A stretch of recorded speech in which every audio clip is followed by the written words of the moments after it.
JoAnn, welcome to the program. We're so thrilled to have you. Oh, I'm so thrilled to be here. Thank you very much. And You're coming to us from looks like your study or your library in New York City. Is that right? It's, yeah, it's all those things. It's my living room. I have a, one bedroom apartment in New York City. So this is basically where I work and live. Yeah. Well, it looks beautiful. It is definitely books are your wallpaper. For those who can watch this. It's not bad. Yeah, my office looks like a dump, I realize. Yeah, don't let Room Raider come to you, Emily. It'll be okay. So JoAnn, what is fascinating is that you've come from, as we said before you came on, this background at the Nation, and you've sort of come to a lot of the same conclusions that a number of us have been having about Me Too. Why don't you just start and tell us where you see yourself fitting in the feminist world? I started to think of you as a pro-sex feminist, and I didn't even know those existed anymore. And I don't know if that's what you'd call yourself. I hadn't known that phrase existed for years, actually, until I discovered it kind of late in the 1990s. And I thought, oh, wow, these people seem to be really, they seem to get it. And I feel a kind of kinship with their writing. And I think it was that a number of the people who were in that strain were also really conscious of class. We're really class politics. We're really conscious of race politics. We're really conscious of the sort of complicated ways in which you have to analyze everything, and in the ways that people really experience life. That it's not. I mean that some things are very clear cut, but most things are murky. And when it comes to sex, as my friend and a person who I admire a great deal, Amber Hollibaugh, said, it's the first place we lie to ourselves. And so what that means in this realm that is one of the most important, intimate, valued things in human experience, if you're on the left and you don't take that seriously, you don't take sex seriously, you don't take it, how people relate to each other sexually seriously as an important element of your analysis, then you really can't understand humanity. You can't care about humanity. And so I think I came more to feminism through sex than I came to sex through feminism. I mean, I've really seen the world more likely for a long time in class terms, growing up as a working class kid in Buffalo, and on the Polish and Black East Side of Buffalo, and what that looked like, and how you began to understand the world in that frame of reference. I think that was always primary. Mm-hmm. I don't know if that answers your question. So is there pro-sex feminism today? You write so eloquently, and actually I'd like to hear you talk a little bit about this, how we've been in a sex panic as Americans, really starting at the end of the 19th century, but as you say, almost continuously since the mid-19th century. And that Me Too, which maybe we'll all agree, has done some really important things that some of the cases, just this grotesque harassment and abuse and damaging of women's careers. I was even shocked by some of the cases, and I thought I've reached an unshockable point.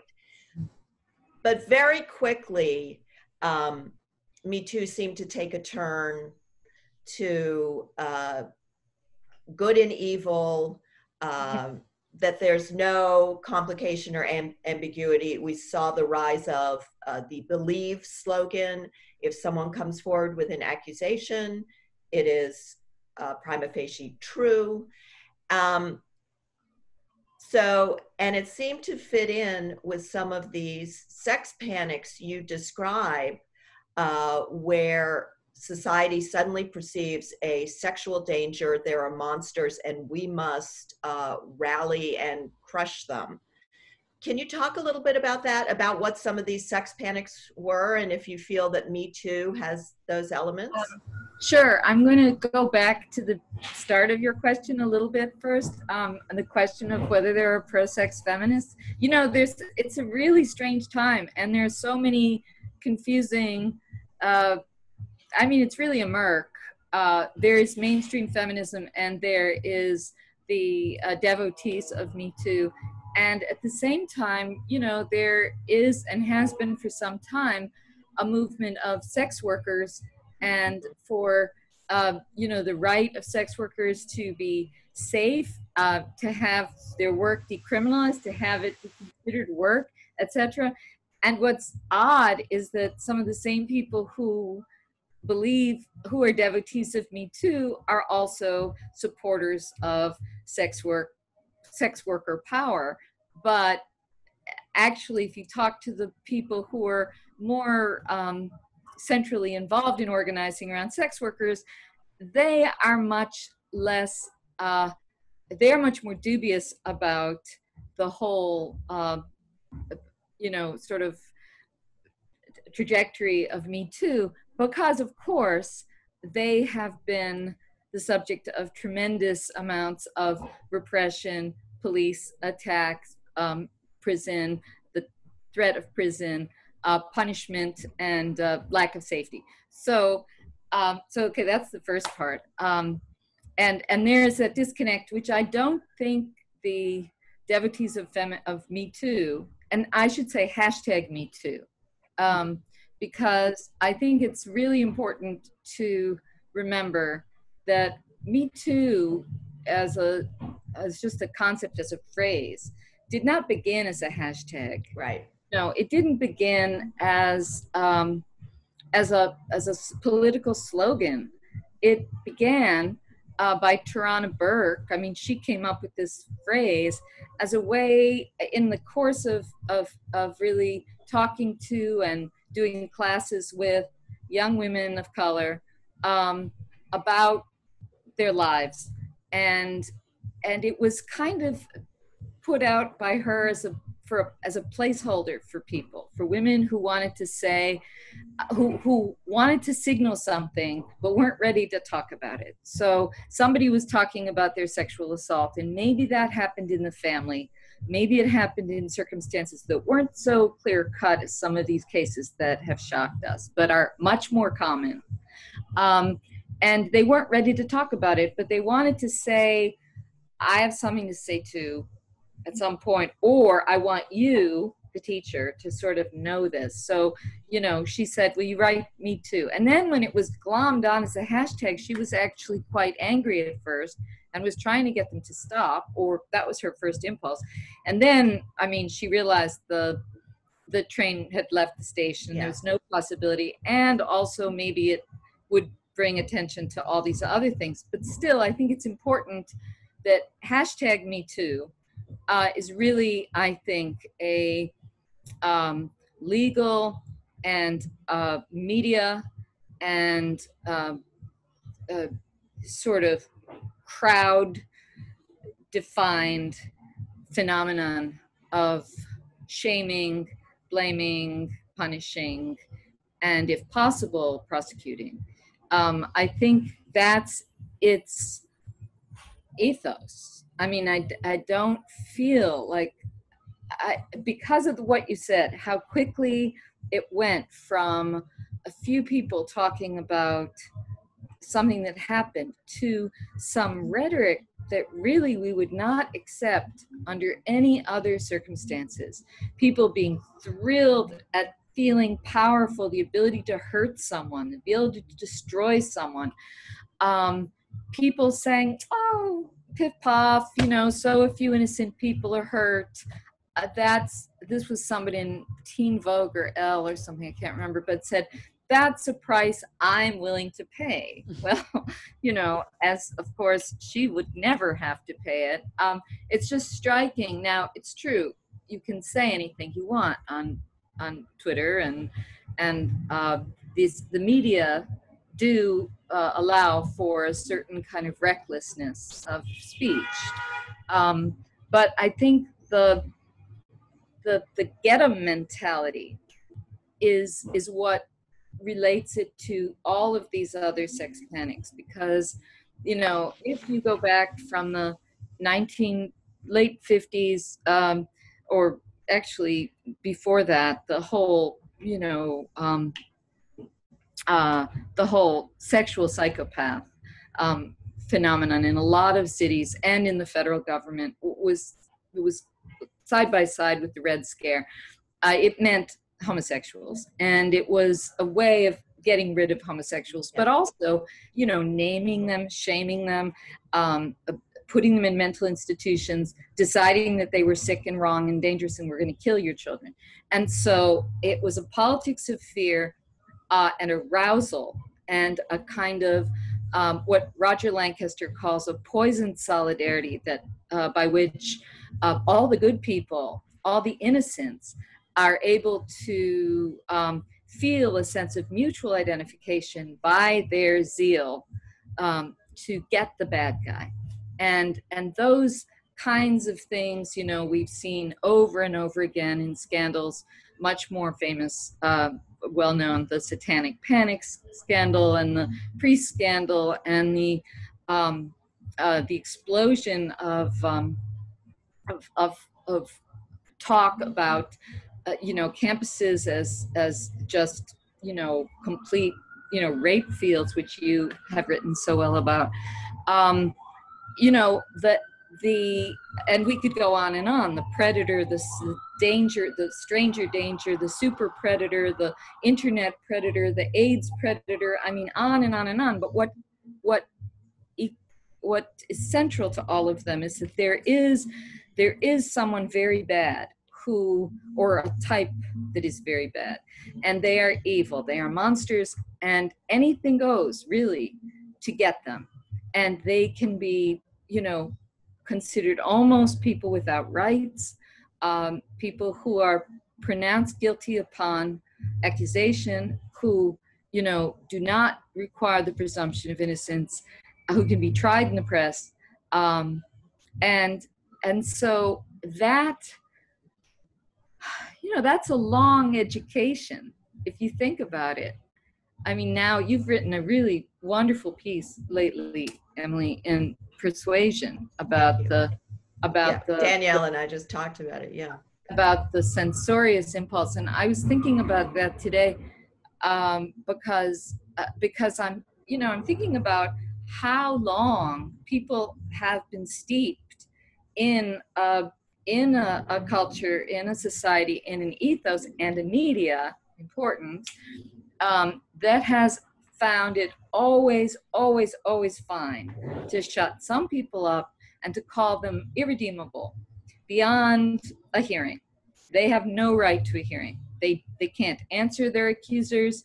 Anyone who says, hey, wait a minute, let's bring some skepticism to the question, is, as I have discovered, often told no, and no again by publications that, you know, where you're trying to raise reason against frenzy, and so I think because of that, that's a kind of purity politics. I mean, sex panics are really they're moral panics. JoAnn, sorry. A helicopter just went over. I'm sorry. Did you hear that? I think it drowned you out slightly. We can, yes. So actually, if you just go back like a paragraph and resume, that would be great, just in case. No, that's kind of hard. If you can do that. Because I'm on just kind of a roll.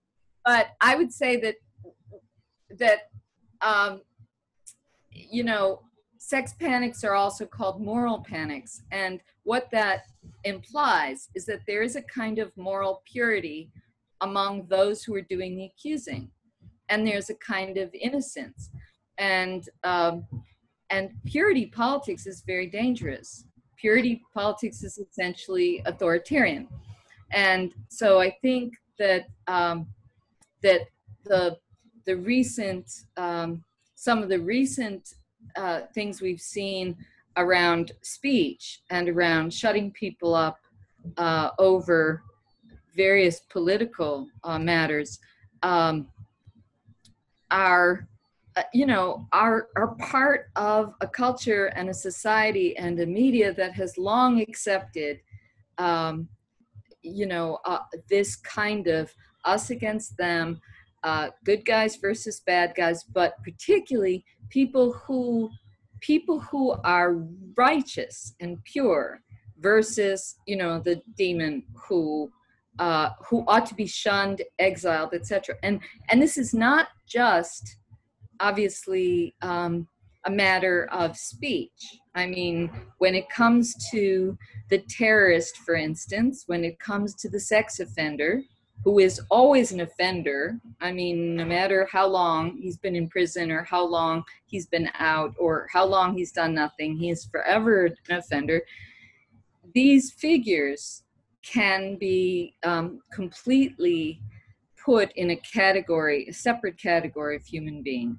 And they don't require us to have the normal feelings for, or certainly bring the normal kind of complicated analysis toward, or even listen to. And certainly their accusers, are not to be questioned. There's no skepticism.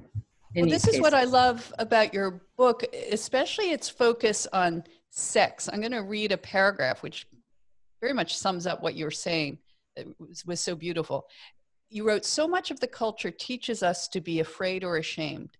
Sex can't be abstracted from that culture any more than sexual violence can be abstracted from other systems of violence.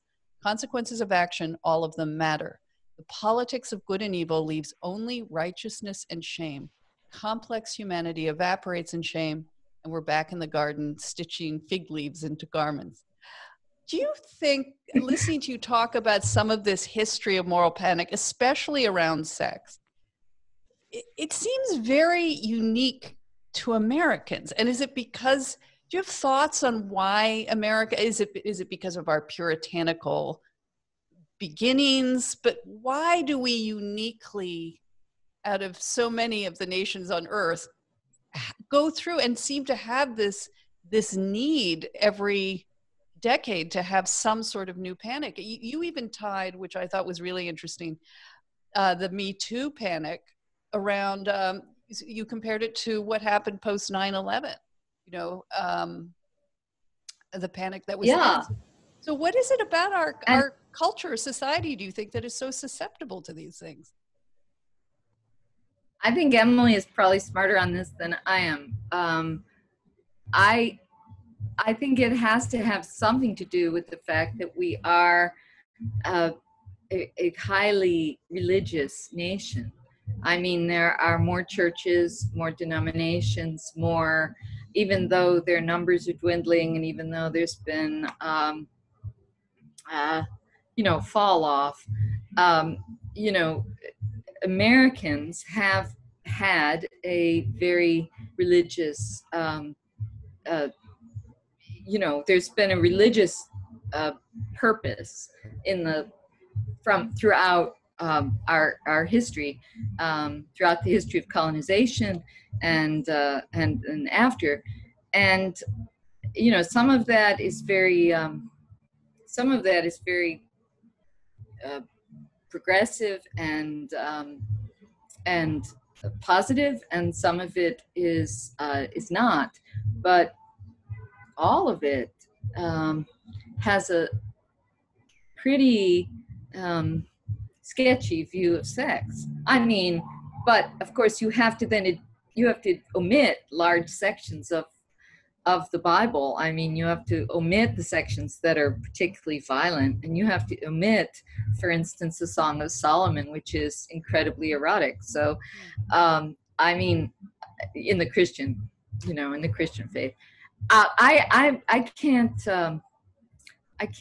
answer that well. I haven't studied other cultures that well. I think that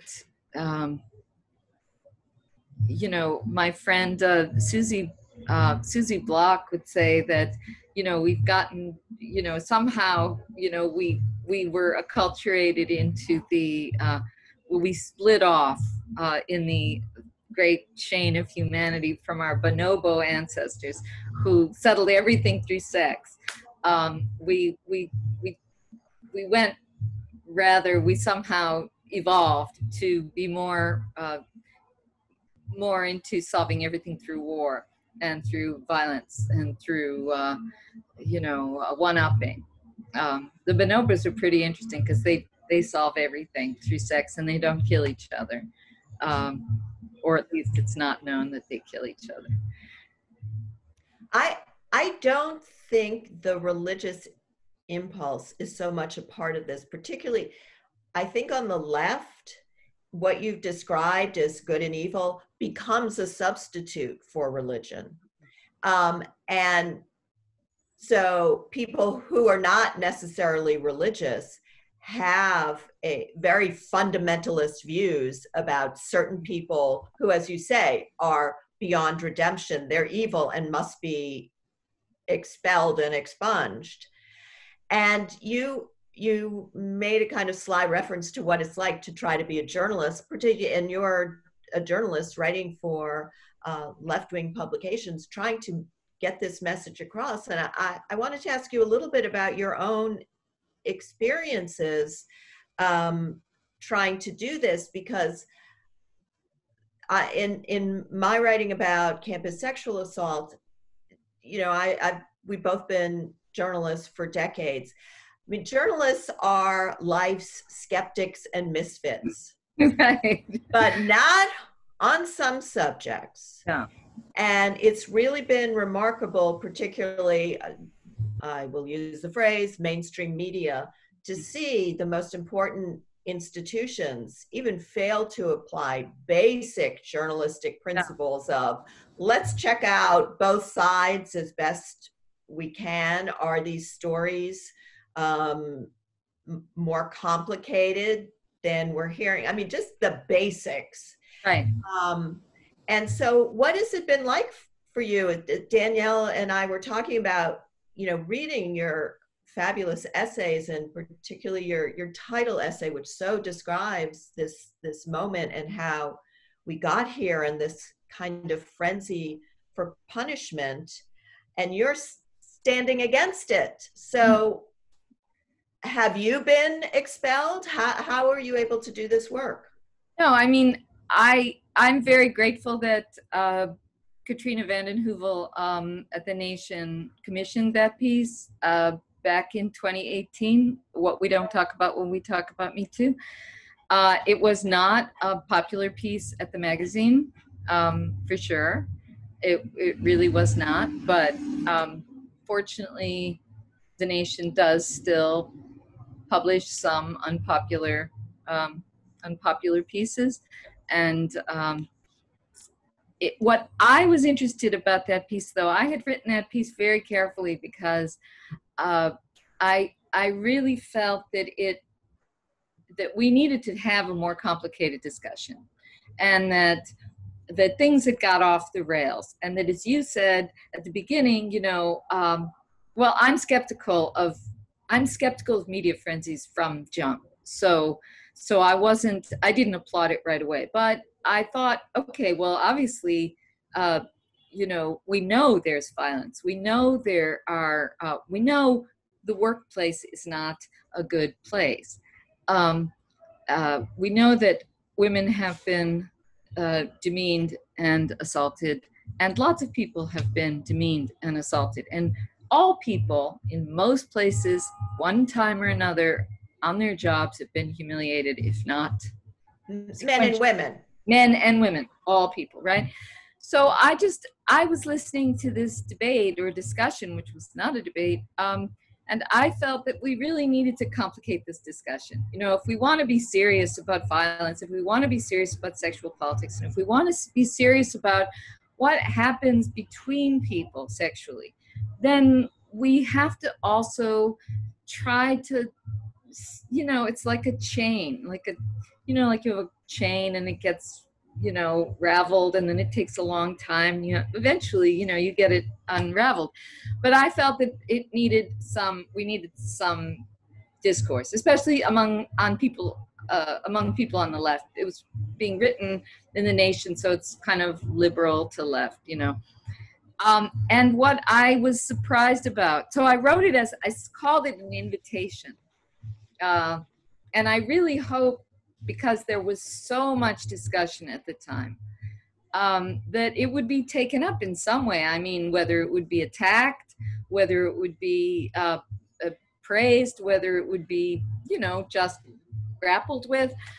I was pretty astonished because it was ignored, completely ignored. And I think it was ignored because it could not be full-throatedly praised by the devotees of Me Too, hashtag Me Too, and it couldn't be attacked as just the rantings of some denialist. You know, there were too many serious issues in it. There are too many serious questions. We cannot, as I say in the piece, you know, especially for anyone who thinks they're progressive, anyone who thinks they're on the left, and now increasingly, you know, numbers of people who don't have any particular ideology. You know, we are in the biggest prison state in the world, with more people under lock and key or under authority than any country in the world. 50% of Black men are arrested by age 23. 40% of white men are arrested by age 23. I mean, the police are dressed up like commandos. Yeah. This is obviously a problem. So if we don't talk about how movements or phenomena or media frenzies contribute to the idea of naming, shaming, prosecuting, and imprisoning, we're not serious about a politics of abolition or a politics that questions violence as the root of you know, social, keeping social comedy or anything. So, but it was ignored. It wasn't attacked. It wasn't praised. It was ignored. Well, you had and there's a piece in the book about the priest scandal, a long piece. That piece couldn't be published anywhere until a version of it appeared years later, during one of the priests' trial. But the piece as it's written couldn't appear anywhere. Well, let me just say something about Danielle. Yeah, go ahead. I was really rocked by your piece on Paul Shanley, the priest, who, I'm from Massachusetts. He was, I'm not Catholic, but I'm from Newton, where he was a priest for many years. And I remember he was presented as one of the greatest monsters,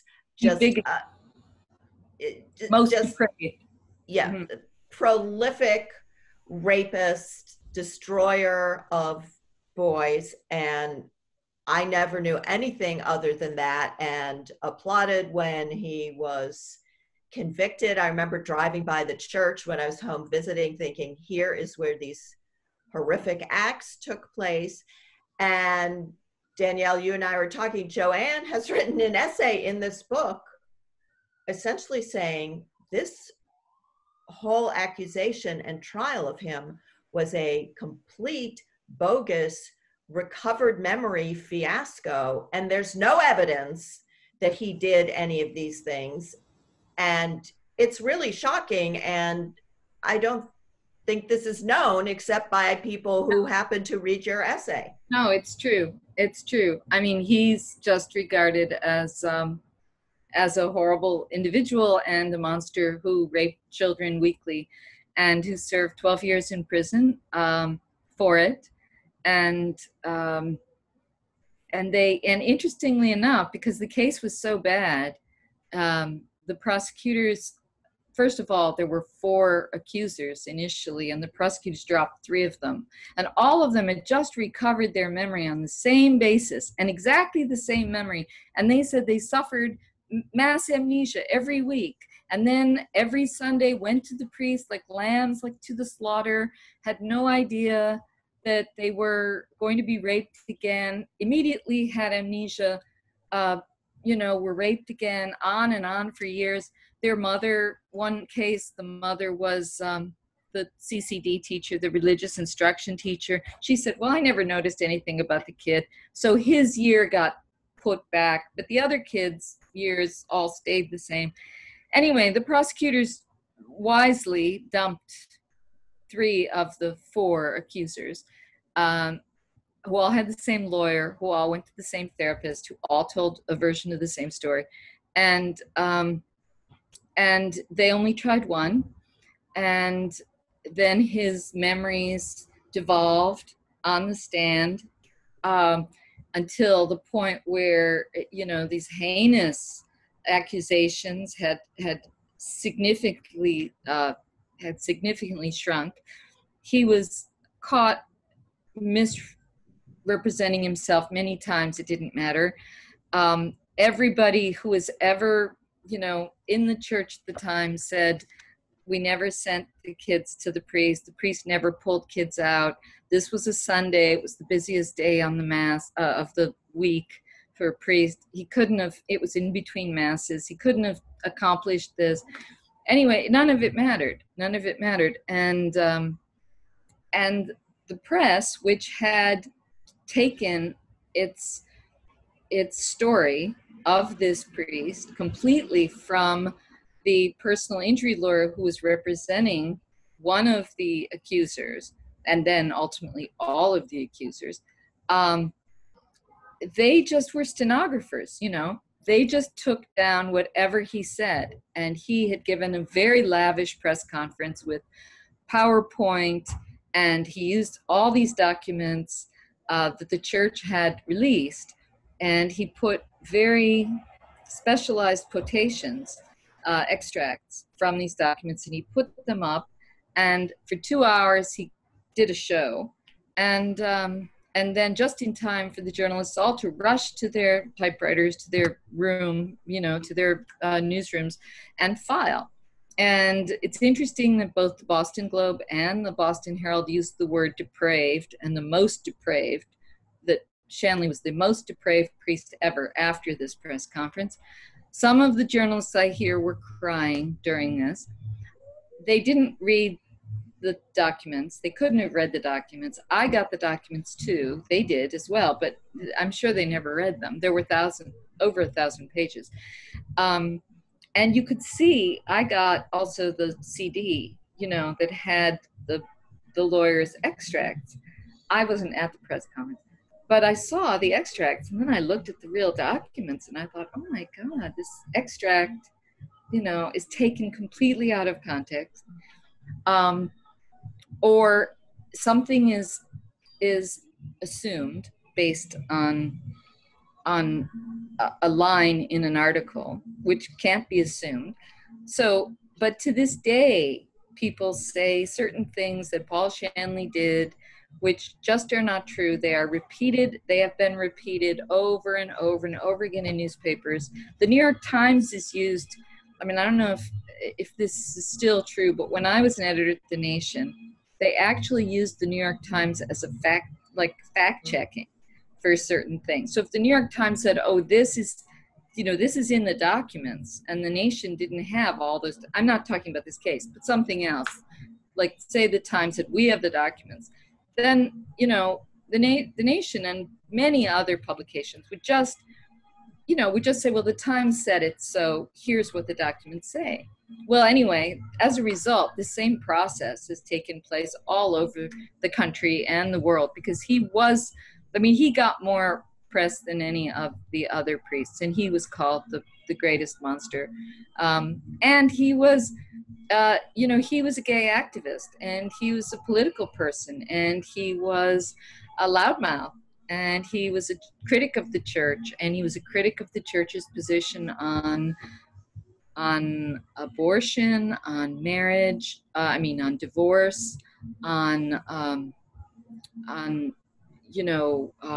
venereal disease, on homosexuality, on all the things that the church has rules on. And he was saying these are man-made rules, they're not God-made rules, and they're not humane. And so he had a very thick file full of people saying he is not following the rules or his documents. Sorry. Yeah. Sorry. You're very passionate about this, but it does feed into one of the themes of your book that I found really interesting, which is the sort of criminalization of sex. And we see this very pronounced during, as you put it, the hashtag Me Too. You had a wonderful line that you said, some of it is the result of trying to protect everyone from the consequences of desire. And I was thinking about that line of yours and thinking, is it partly, just as we've had helicopter parents and parenting who may or may not be responsible for what is going on in college campuses, this idea, that you can't hear anything that offends you, that's an act of violence. In a way, making sex dangerous, making it this scary thing is also part of that generational desire to just protect kids from the consequences of everything unpleasant. That it was just a passing thought, but how did sex get criminalized this way? Why is it? You're passionate about charging minors as adults for sexual crimes. What is it about this that is moving it in this direction? Well, sex has been criminalized for a long time. That's not new, and homosexuals particularly were criminalized, until recent memory. So, sex for pay, prostitution is still criminalized. So, there's a long history of that. I think that the obsession with safety now, ought also to be seen as part of a process in which, which also goes back to the sex panic idea, that everyone is unsafe. That in the stranger danger period, a child would be snatched in the 70s. Eitan Patz, for instance, very famously. And it's a terrible thing. The child disappeared. But the media, of course, was very excited about this story. The parents were grief-struck. This was of a 7-year-old boy who really was the worst nightmare of any parent. He was walking home from school, I think in Greenwich Village, and he vanished, and it was a stranger. And that led to the milk carton movement and parents ceasing to let kids go anywhere by themselves. It was a big panic. Yeah. The first day he was allowed to go to school on his own. Ugh. And it's a terrible, horrible, tragic story. The question is, what made it a panic? Because awful things have happened to children forever. Yeah. Children have disappeared. They've been killed. They've been kidnapped. They've been snatched. It's rare. It's rare. It's very rare. Very rare. What made it suddenly a a frenzy, and all those children being put on milk cartons. Most of those children, P.S., were not snatched. Not taken by parents in divorce. They were, yeah. they were picked up by a parent who was the non-custodial parent in a divorce case or in a post-divorce case. And so, or somebody who the parent knew. They weren't kidnapped. But I think all of the sort of anxieties and fears of the age, in the sort of 60s to 70s period, sort of focused on, this notion of innocence, children being incredibly vulnerable. And so around that same time, you have the satanic panic, which is completely made up of children in daycare. Right. But this was, let me just, yeah. The satanic panic was the idea that daycare providers were literally performing satanic rituals,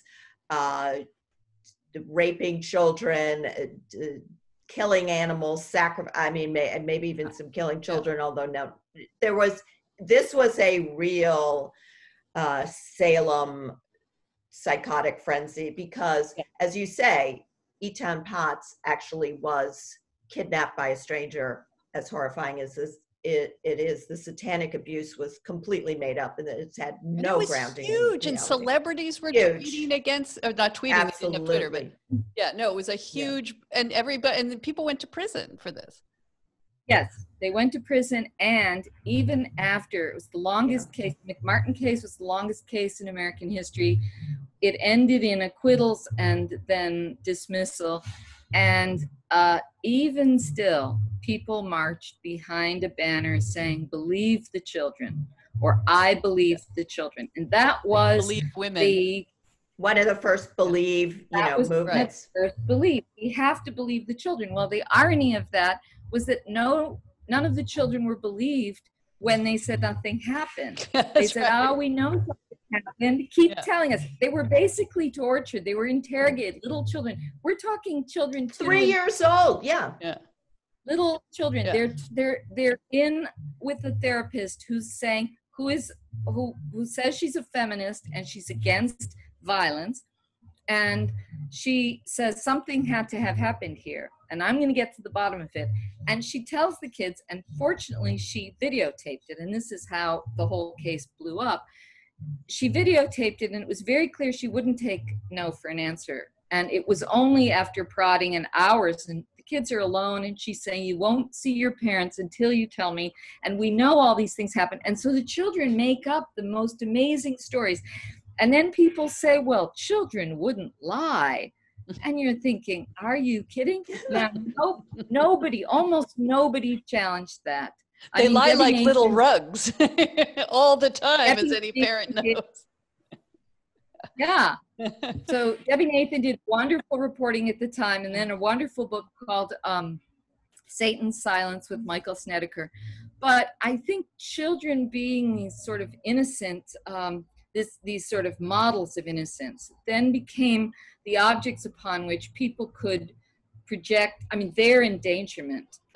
People could project their all their fears and anxieties and their desire to solve, problems, whatever problem there was. And so you had consecutive laws named after children that made, the punishment system more and more and more ruinous, really, for anyone accused of a sex offense. Because typically when people are accused, most people don't get trials anyway. So you're accused, and if you're accused of sex offense, you're usually told, well, plead guilty and it'll go easy on you.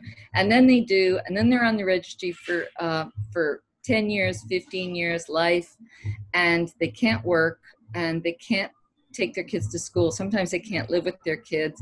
If they're youths themselves living with their parents have to live under all kinds of strictures, like no alcohol, even if alcohol had nothing to do with it, no baby pictures, even if babies had nothing to do with it. And, it's very easy to write law. It's very easy to add punishment. And it's a very cheap way of addressing any kind of a problem or any kind of social anxiety. You know. And one thing that happens is, you're talking about the satanic abuse. I think one of the most damaging things about the aftermath is that there was really no aftermath. There was, you know, it was this insane created frenzy that happened, as Danielle says, all over the country. Yeah. Liberal progressive Massachusetts was one of the worst states. And even after the frenzy dissipated, people continued to serve in prison, and prosecutors continued to fight against their release from this made up thing. But what happened in this nation, we needed to have some kind of truth and reconciliation, or some process by which we said, how did this happen? How did the criminal justice system, how did the psychological psychiatric profession get taken in by this? How do we prevent this happening again? And that never happened. It just disappeared. And also, how did the media? Yes. Right. Well, it's this sources. These sources mobs. were the psychiatrists, were the cops, were the various authorities who were spinning this kind of stuff. You know, who their sources were, that was the story they told. Or the parent who started it, an adult who was psychotic. Yes. The police knew that the parent who started the McMartin case was psychotic, but they felt it was a runaway train. Right. But it fits. Right. It fits in with what you're saying about these. Sorry. It fits in with what you're saying about these wandering, you know, that the mobs move through time, and this need to find these figures of good and evil, even in the most far-fetched scenarios, as the satanic panic. I like that word for it. One of, I thought, the spicier things in your book, you compared the sexual accusations today in, now I think I'm always now going to call it #MeToo, similar to what white women did in the pre-civil rights area against Black men, that the accusation would be made, the accused would have no right to a hearing, and punishment would ensue. Just before you came on, Emily and I were talking about, well, okay, so if we understand it and we see this going on, how do we deal with this? How are we going to stop this from happening? These false accusations, these trials, these non-trials. How do we fight back against this kind of mob rule? How do we fight back? You know, I think these things are ultimately matters of consciousness and matters of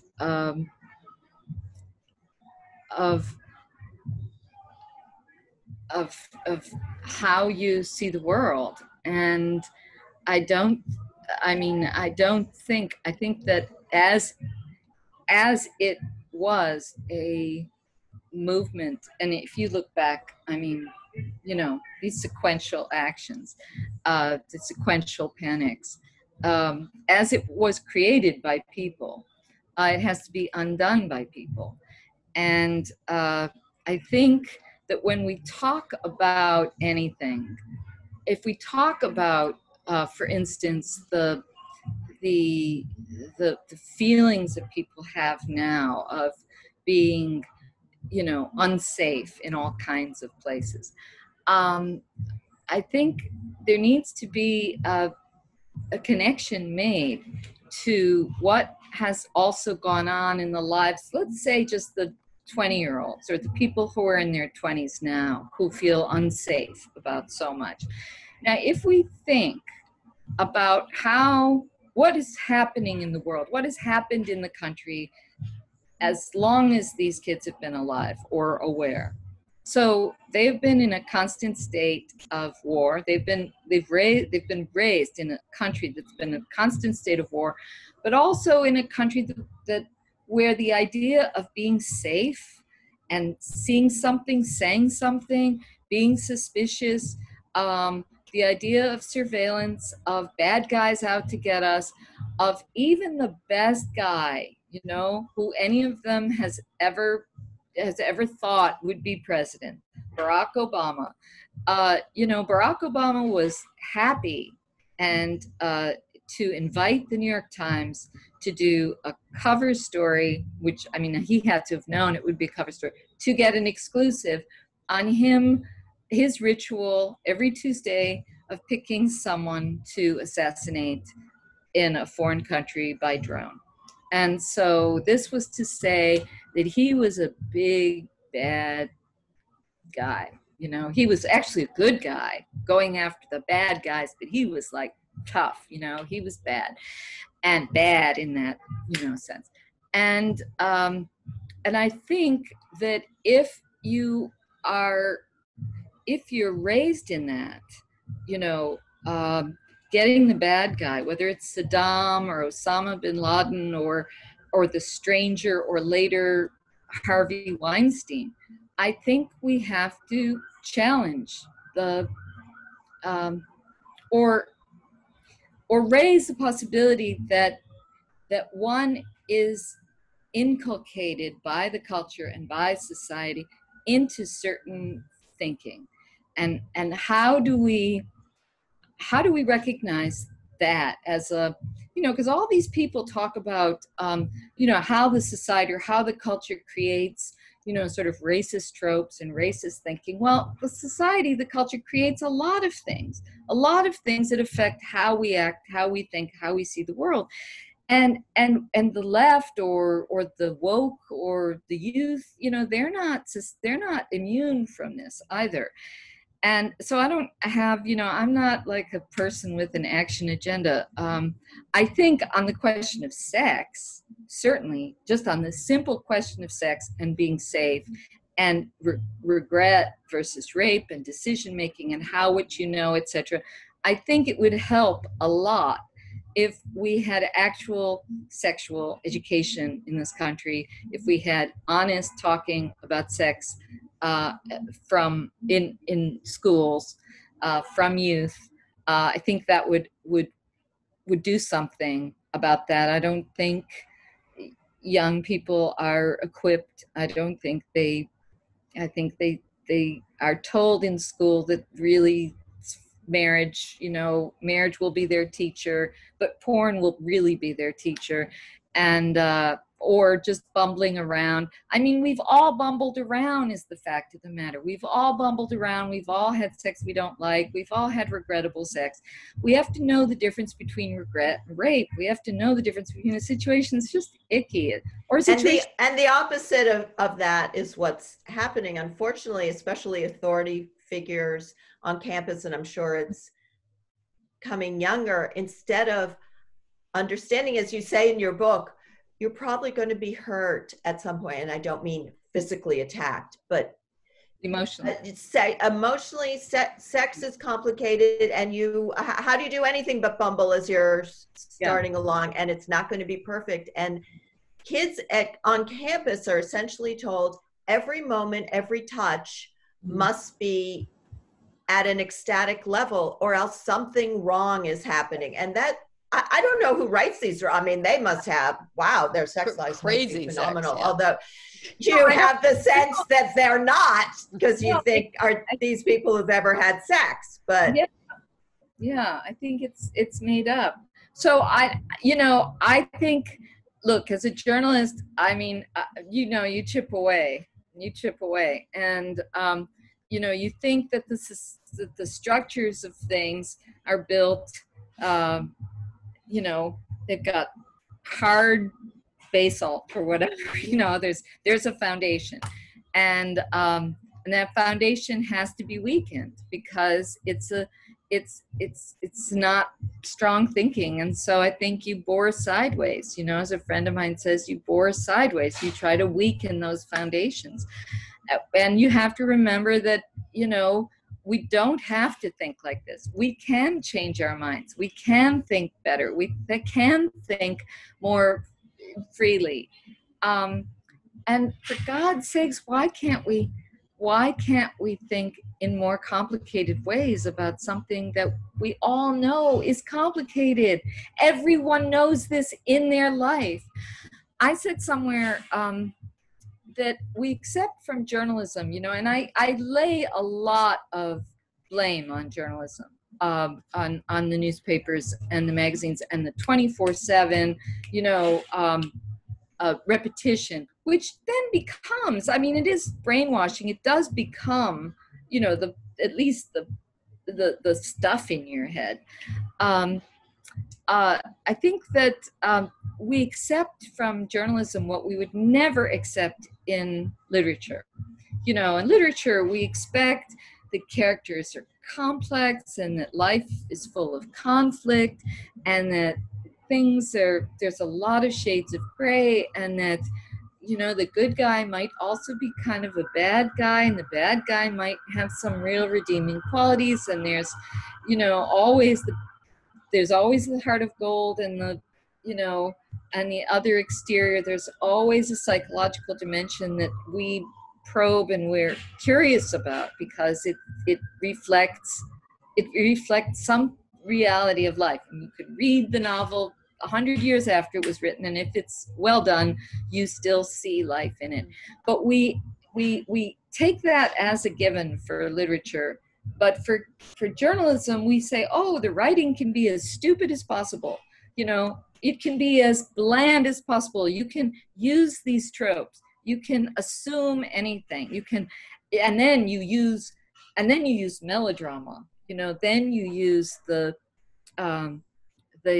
sort of modes of fear, of excitation, of the cliffhanger. Well, not really the cliffhanger, but of the, you know, of the guy behind the cape, you know, and then you resolve it all pretty neatly by saying that he's a monster, she's a victim, and there should really be no questioning.